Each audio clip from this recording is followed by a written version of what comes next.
ओम नमः शिवाय। ओम नमः शिवाय। शिव हरि बच्चों, बोलो श्री किसान भगवान की जय। सदा भवानी दाहिने सम्मुख रहो गणेश, रामा सम्मुख रहो गणेश। पांच देव रक्षा करो, ब्रह्मा विष्णु महेश सियापति राम। जय जय राम। बोलो सियापति रामचंद्र भगवान की जय। गणेश भगवान की जय। शिव पार्वती की जय। अपने अपने माता पिता की जय। अपने अपने गुरुदेव महाराज की जय। सावन मास महात्म्य की जय। सावन मास महात्म्य 18वां अध्याय। सावन शुक्ला दशमी तिथि का महात्म। सनत कुमार जी ने कहा, हे भगवान, हे पार्वती नाथ, हे दया सिंधु, आप दशमी तिथि के महात्म को कहिए। ईश्वर ने कहा, हे सनत कुमार, सावन महीने की शुक्ल पक्ष की दशमी तिथि के दिन इस व्रत का शुभ आरंभ कर प्रति महीने की दशमी तिथि के दिन व्रत करें। इस तरह 12 महीने उत्तम व्रत कर सावन शुक्ल दशमी के दिन उद्यापन करें। इस व्रत को राजा पुत्र राज्य की आशा से कृषक खेती के वास्ते वैश्व पुत्र वणी जयारथ गर्भिणी स्त्री पुत्र प्राप्ति रथ प्राणी मंत्र धर्म अर्थ काम और सिद्धि के वास्ते कन्या पति के वास्ते श्रेष्ठ ब्राह्मण यज्ञ अर्थ रोगी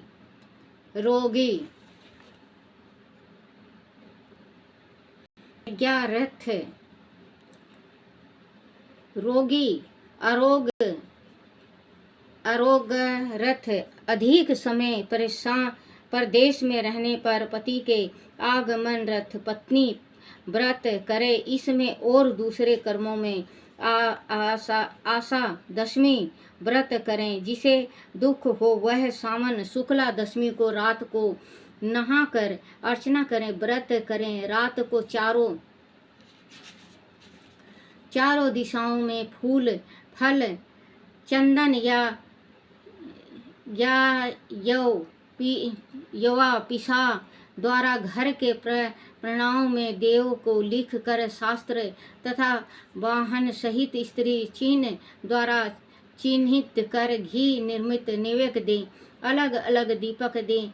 ऋतु समय में होने वाले फल देकर अपने काम को कहें, मेरी आशा शोभनीय हो तथा मेरे मनोरथ सदा सिद्ध हो। आपके प्रसाद से निरंतर कल्याण हो। वह सविधि पूजा कर विप्र को दक्षिणा दे। इसी तरह से हर महीने निरंतर व्रत करें।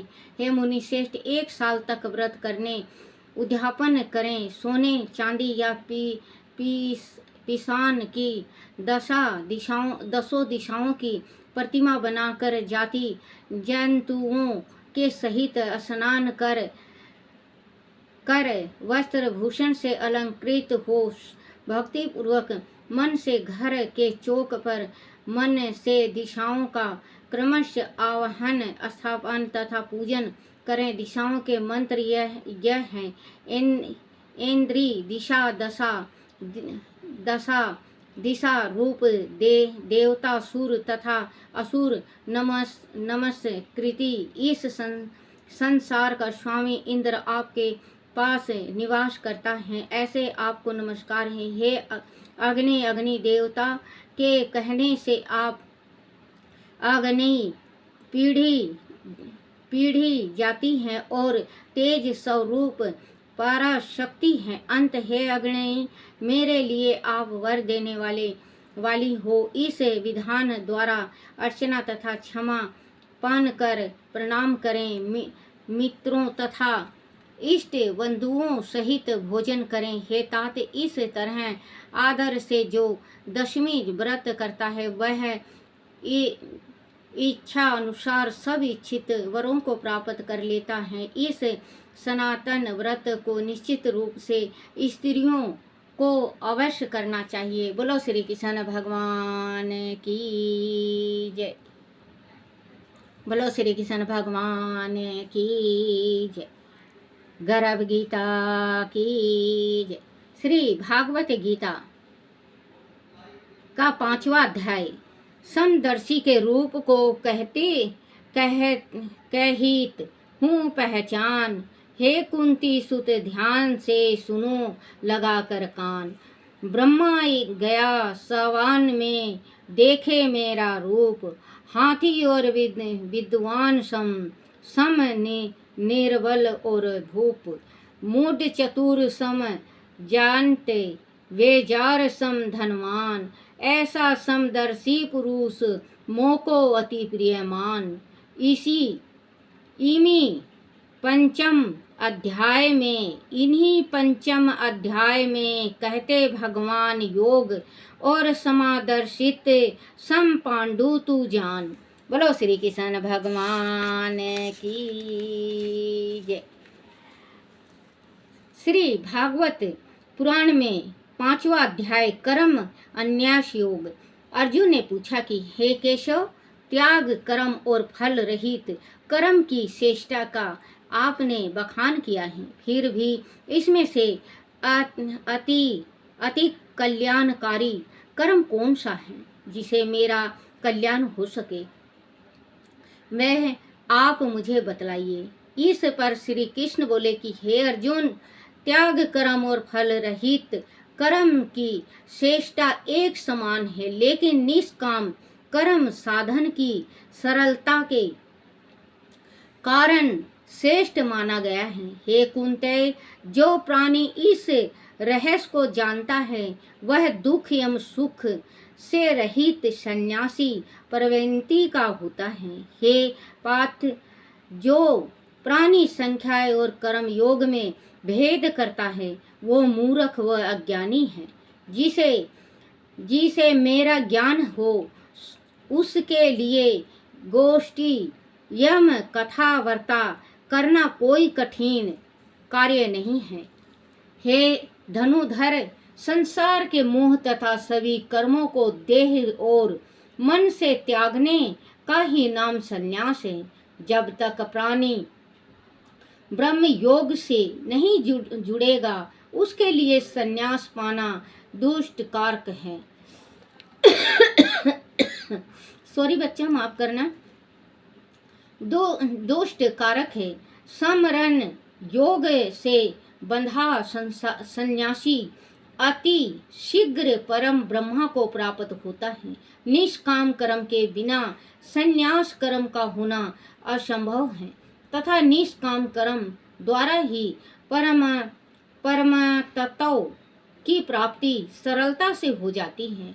निष्काम कर्मी सभी प्राणियों में एक ही तत्व को मानकर निष्काम भाव से कर्म करते हुए भी निरलप रहता है। अंत उसे कर्मों का दोष नहीं व्यापता। जैसे जल में कमल निर्लप रहता है, वैसे ही वह प्राणी भी वासना से निर्लप रहता है। हे अर्जुन, जो तत्वज्ञानी है, इंद्रियों को वश में किए हुए हैं और स्वयं को करता ना मानकर मुझ में तथा मेरे सत्य रूप में ही लीन रहते हैं, वही प्राणी सबसे अधिक सुखी हैं। हे पार्थ, यह सारा संसार माया का खेल है और मुझे इस संसार से कोई प्रयोजन नहीं है। मैं ना किसी से पुण्य करता हूँ और ना किसी को पाप करने के लिए प्रेरित करता हूँ। जो प्राणी अज्ञानी है वह अज्ञान से मोहित होकर पाप करता है।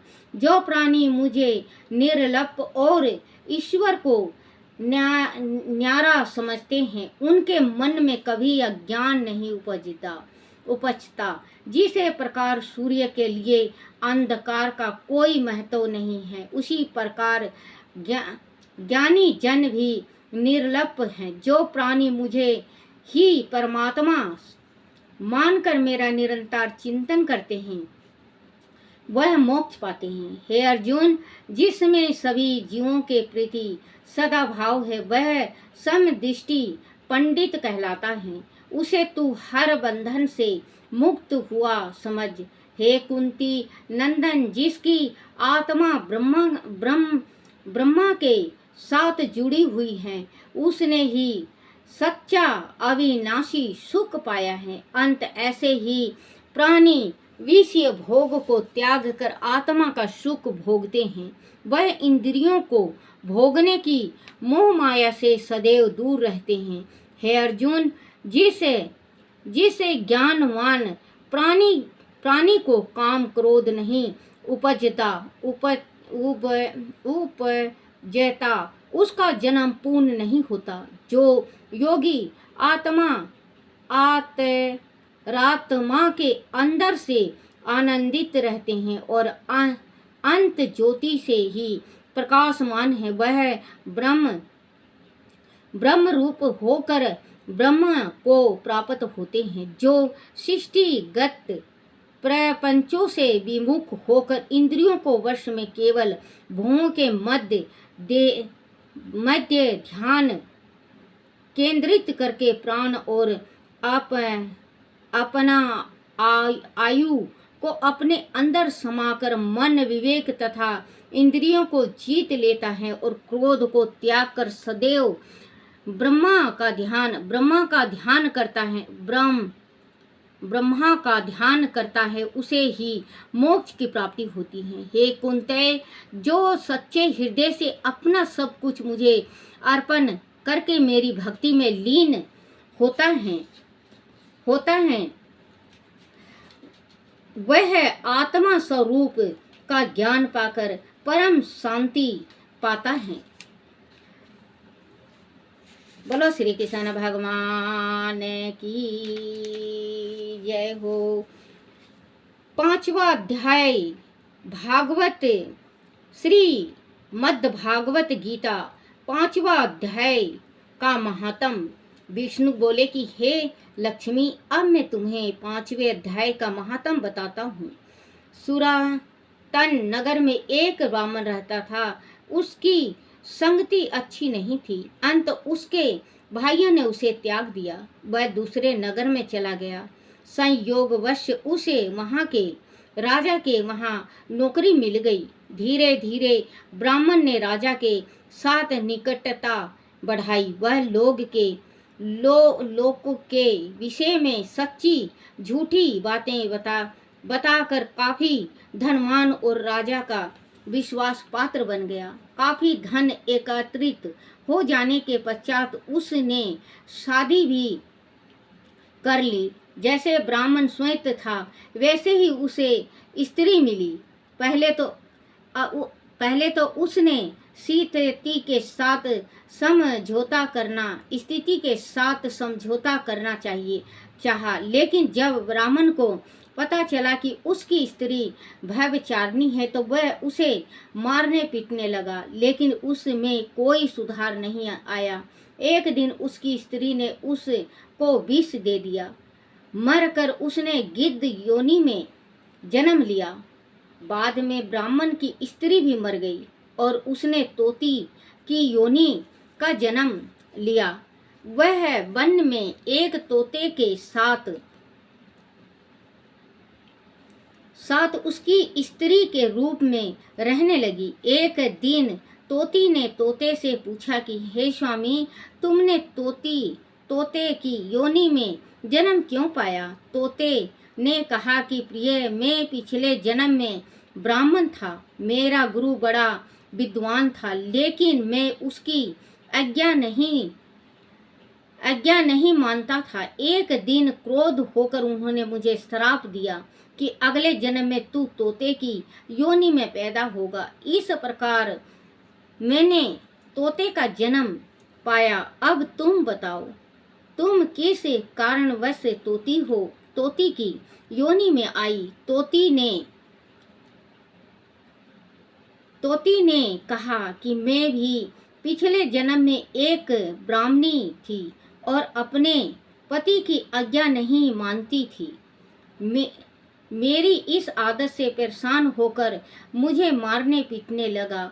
एक दिन तंग आकर मैंने उसे विष देकर मार डाला। जब मेरी देह छूटी तो कई प्रकार के नरक भोग कर मैंने तोती का जन्म पाया। तोती की बात सुनकर तोते ने कहा कि तूने तो अपने पिछले जन्म में बहुत बुरा कर्म किया था।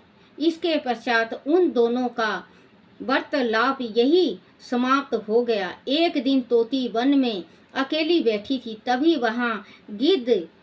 वहां आया। गिद्ध उसे पहचान कर मारने के लिए झपटा, लेकिन तोती एक बच्चों देखो, जो अब जन्म में जो इंसान गलत करता है उसको अगले जन्म में भोगना पड़ता है। जो हम पिछले जन्म में करके आए हैं तो अब भोगना पड़ रहा है। कोई दुखी है, जैसे कोई पुत्रहीन है, किसी के यहाँ बिल्कुल संतान ही नहीं हो रहा है, कोई धन से मजबूर है, कोई काया से, कोई माया से, कोई आँख से, कोई बच्चों इस संसार में हर एक इंसान, आप नहीं कह सकते या मैं नहीं कह सकती कि हम दुख नहीं भोग रहे हैं।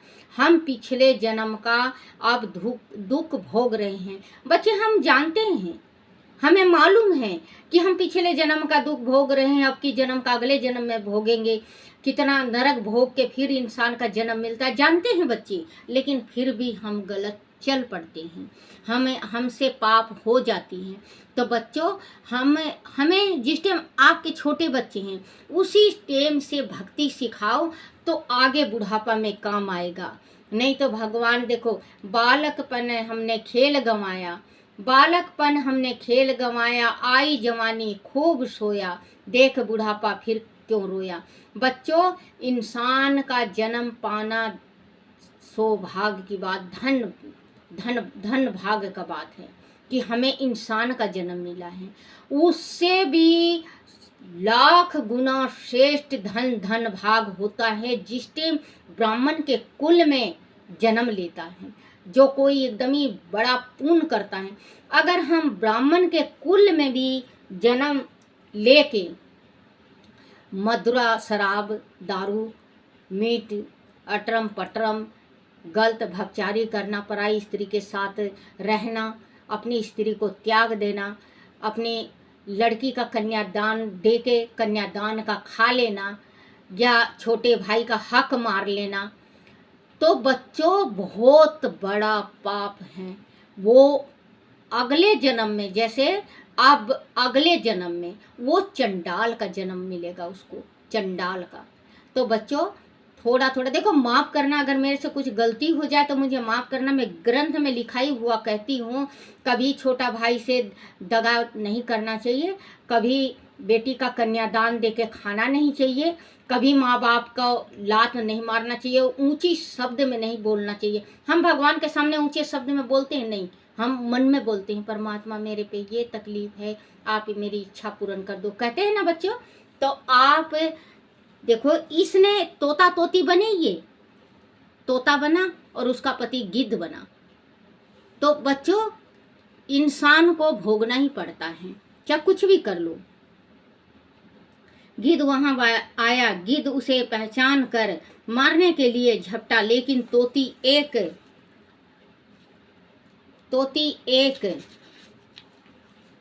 और हटकर उड़ने लगी। गिद्ध उसके पीछे लगा हुआ था। तोती थक कर एक शमशान भूमि पर गिर पड़ी। जहाँ तोती गिरी थी वहाँ कभी एक साधु का दाह संस्कार किया गया था।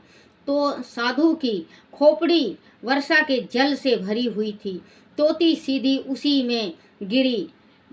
गिद्ध उसे ढूंढता हुआ वहां पहुंचा और तोती को मारने लगा। लड़ते लड़ते दोनों उस पानी में भीग गए। कुछ ही क्षण पश्चात दोनों मर गए और इस अधर्म देह को छोड़कर उन्होंने देह पाई। आकाश से विमान उतरा, जिस पर बैठकर वह बैकुंठ की ओर चल दिए। बैकुंठ में पहुंचकर उन्होंने धर्मराज से पूछा कि महाराज, हमारा कौन सा पुण्य उदय हुआ जो हमें सत गति मिली। तब धर्मराज ने कहा कि साधु की खोपड़ी में भरे जल के प्रभाव से तुम्हें मुक्ति मिली है, क्योंकि वह साधु गीता के 5वें अध्याय का नित्य पाठ करता था। भगवान विष्णु लक्ष्मी से बोली कि हे लक्ष्मी बोले कि हे लक्ष्मी, गीता के 5वें अध्याय का महात्म बड़ा प्रभावशाली है। बोलो श्री कृष्ण भगवान की जय। श्री कृष्ण गोविंद हरे मुरारी, हे नाथ नारायण वासुदेवाय, हे नाथ नारायण वासुदेवाय, हे नाथ नारायण वासुदेवाय, हे नाथ नारायण वासुदेवाय। आरती श्री कृष्ण जी की। ओम जय श्री कृष्ण हरे प्रभु, जय श्री कृष्ण हरे। परमानंद मुरारी, परमानंद मुरारी, मोहन गिरधारी। ओम जय श्री कृष्ण हरे। कंचन कर कंचन कटि कंकन, सिर कुंडल बाला। बोल कुंडल बाला, दिन सुदामा तारे, दिन सुदामा तारे। माफ करना बच्चों, सॉरी। आरती श्री शिव जी की। जय शिव ओमकारा, भोले जय शिव ओमकारा। ब्रह्मा विष्णु सदा शिव अर्धंगित धारा। ओम जय शिव ओमकारा। एकानंद चतुरानंद पंचानंद राजे, भोले पंचानंद राजे। हन शासन गरुराशन, हन शासन गरुराशन, वृकवाहन साजे। ओम जय शिव ओमकारा। धो भुज चार चतुर भुज, 10 भुज ते सोहे, भोले 10 भुजते सोहे। तीनों रूप निरखता, त्रिभुवन जन मोहे। ओम जय शिव ओमकारा। अक्षमाला वनमाला, रुंडमाला धारी, भोले रुंडमाला धारी। चंदन मृगमद चंदा, चंदन मृगमद सोहे, भोले शशिधारी। ओम जय शिव ओमकारा। सीतांबर पीतांबर बागंबर अंगे, भोले बागंबर अंगे। सनकादिक भूतादिक, सनकादिक गरुड़ादिक, भूतादिक संगे। ओम जय शिव ओमकारा। कर के मदक मंडलु चक्र त्रिशूल धरता, भोले चक्र त्रिशूल धरता।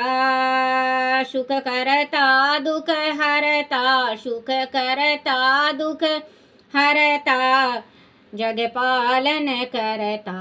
ओम जय शिव ओमकारा। ब्रह्मा विष्णु सदा शिव जानत अविवेका, बोले जानत अविवेका। प्राण अक्ष में शोभित ये तीनों एका। ओम जय शिव ओमकारा। त्रिभुवन शिव जी की आरती जो कोई नर गावे, बोले जो कोई नर गावे। कहते शिवानंद स्वामी, पढ़ते हरो हर स्वामी, मन मंचित फल पावे। ओम जय शिव ओमकारा, भोले जय शिव ओमकारा। जय मेरे भोलेनाथ की जय हो, मेरे जय मेरे शक्ति की जय हो, मेरे जय हो, जय हो विष्णु भगवान की जय हो, जय हो मेरे शिव भोले की जय हो, जय हो, जय मेरे शिव भोले। हे मेरे शिव पिता, मेरे से गलती हो जाए, भूल हो जाए, कोई टूटी हो जाए, मेरे शिव पिता मुझे माफ़ करना, मुझे माफ़ करना।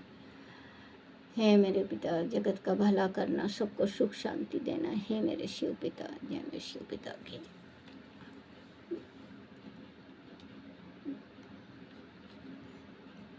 जय मेरे शिव पिता की जय।